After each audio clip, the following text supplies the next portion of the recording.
قرآن كإله سبحانه وتعالى وحو سودة شيء هبينك ليلة القدر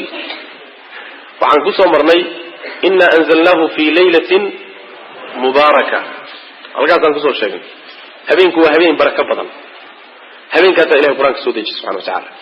محل لقوة هبين كاتا إله القرآن كسودة شيء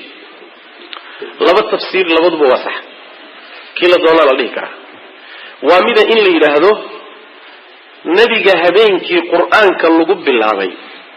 مركي أجوه الرئيسي قرآن كاللقب بالله وحي أهيد ليلة القدر به هذا هو معنى لأنه وحنا أكسرنا هاي قرآن كصدحي الله وتنسى النبي كده هي أو إيمانه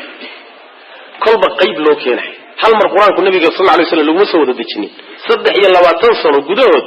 بمرض إير لو كينه هي النبي صلى الله عليه وسلم لو سكر marka laylatul qadri ba quraanku soo dagay maxaa laga wadaa waa habeenku bilowday oo qaybtii ugu horeysay nabiga lagu bilaabay taas waa mid macnaha labaad waxa weeye in la yiraahdo quraanka oo wada socda ayaa rabbi subhanahu wa ta'ala uu soo dhiibay malakul jibriil loo soo dhiibay isagoo wada socda samada ugu sokaysa toddobada samo ayaa la keenay quraankii halkaas markii la keenay isagoo wada socda ayaa 23 sano uu nabiga ku dagayay halkaas in yar looga soo qaaday habeenka marka quraanka wada socda la keenay samada soke ayaa waxay ahayd laylatul qadr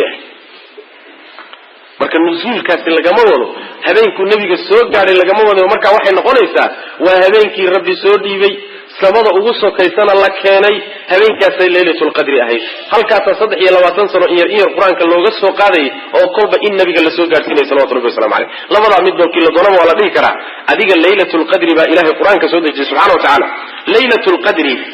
habeenka waxa qadriga sidiisaba laba macnaba waa lagu fasiraa in la yiraahdo laylatul qadr ay laylatul taqdir wa habeenkii qadarida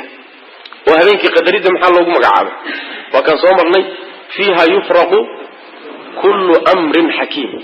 أمر من عندنا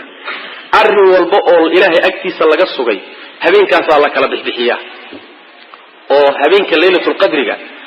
وحا ليلة القدر لو يري وحا لقوندية أما لقرشية أما لقدرة وحكستو سنة كعبعية